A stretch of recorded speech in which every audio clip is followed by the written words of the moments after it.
All right, and here we go. Very excited. Guess what I got in the mail right here? Nashville's finest small batch rye, Connected Spirits. So basically, there's a lot of hype on this bottle, or at least for me, because old Fred Minnick over here, he chose this for the second best bottle.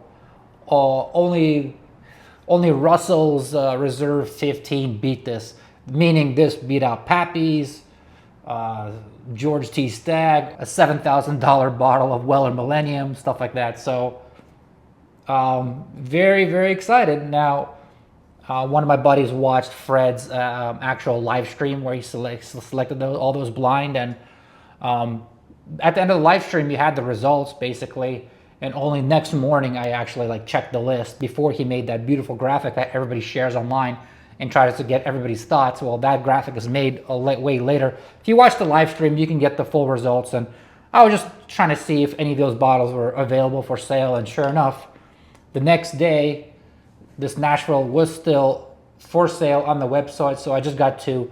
I didn't bother getting the bourbon, although I am very curious about it.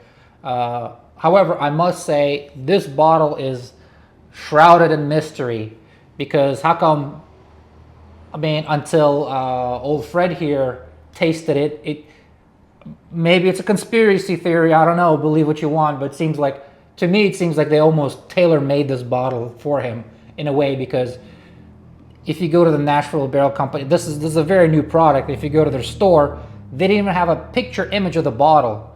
It just had the name on it, and it says Fred's number 2 select, and that's all there is to it. And then later on, several days later, they added it. So new product. I don't know if you could ever even find this in stores.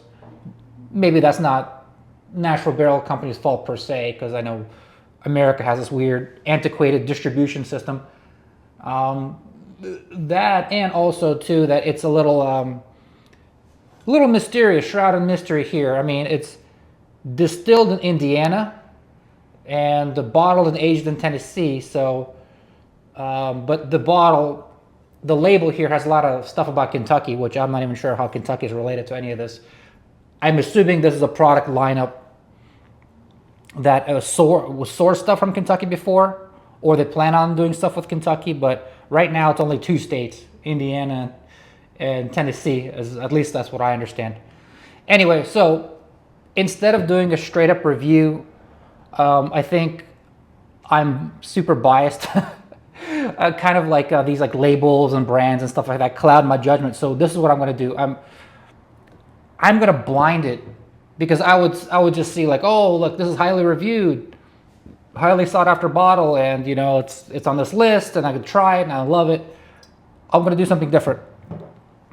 I'm blinding it right now against another MGP rye. I have a sample here of Old Ezra 7 rye, Benny's pick, and as it happens to be that I you know what, I love, Old Ezra 7 is one of my favorite ryes, so that matches up. The proof is good. This one proof is 112, 114, close enough.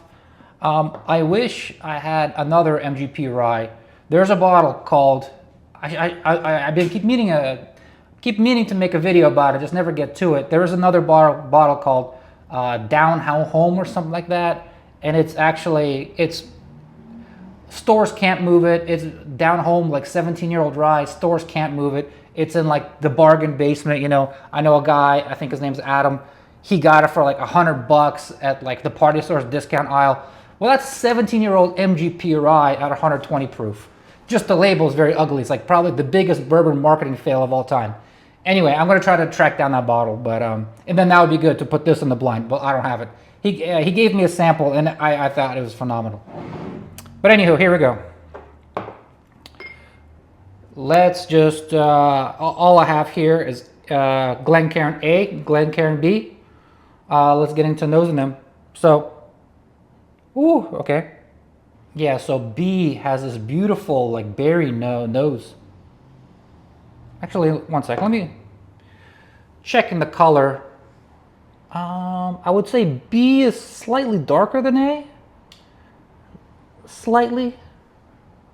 Let me against the wall. Yeah, yeah. B is somewhat darker. Just smells high end and expensive. It's A. A has a more of a lighter, sweeter nose. More fainter, like a tiny hint of ethanol. A seems like more of like a simpler nose. Maybe like almost like similar to a Russell's or something. It has some, yeah, it has some fruitiness too, but much more muted than B. B's, yeah, the nose on the B is fantastic. All right, here we go. Let's try A first. Yeah, A is like light, soft, mellow, pretty decent. It has like a nice, like sweet finish to it. This is a good rye. I think A is a good rye for people that don't like rye. They don't like the heavy rye spice, but this one is very like approachable. Here we go, B. Yeah, B is special. It's really good. So much bold flavor, not as in like tons of flavor hitting you with like high proof and heat, because you can get a lot of flavor just from just something being a ton like a high proof. This one's not like overly proofed up. You don't get a lot of the ethanol burn, but you do get an explosion of flavor. Mostly like rich dark cherry and oak. If I was to make a guess right now, I would say B is this one, is the Nashville Connected Spirits. Just from even the fact that you know that Fred, he blinded like 100 spirits in one night. I think even though I'm sure he's a professional and really good at his job, your palate probably gets desensitized over time. I know mine would completely. I would, after like trying one or two high proof things, everything else would like 100, 115 proof would taste like water to me. If you try like a Stag Junior or George T. Stag, everything else tastes watery. But I don't know how he does it. But however, something like this that's so bold would actually still resonate, as opposed to something like A that's kind of like seems. This would probably not be great against like a ton of high proof bourbons because it's just pretty light. Yeah, B, it's like an old school candy in a bottle. And on top of that, it's got this very nice old world, or like it's got like this dusty feel to it. So you know how like, how to describe it, but like modern bourbons, they, because they were just made or just bottled, they have this like zing of alcohol to them, where vintage dusty spirits, their cork has been leaking alcohol for like decades, and so they got this like softer vibe to them. That's what B has. It has like a very pleasant, like old refined taste. I'm impressed. I love it, man. So yeah, clearly I think B is Fred Minnick's number 2 pick. It must be an A, while A is nice, light, like fruity and just simple-ish. Yeah, I think A is the Old Ezra 7, and part of the reason why I like Old Ezra 7, it was my father-in-law's favorite. He knows, obviously, I poured him a lot of the drinks, a lot of the bottles that I have, and a lot of that stuff was like way too hot for him. But like one of the things that he did enjoy was the Old Ezra 7 rye. It's kind of a testament to how pleasant it is.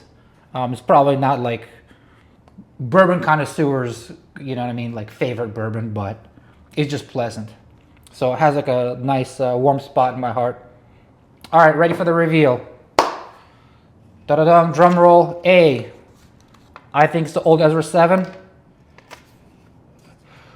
Whew, I was right. Oh, thank God. Oh my God, I'd feel such a tool if I got them mixed up. And B, yep. The Nashvilles. Wow, man. I'm gonna pour a little more here.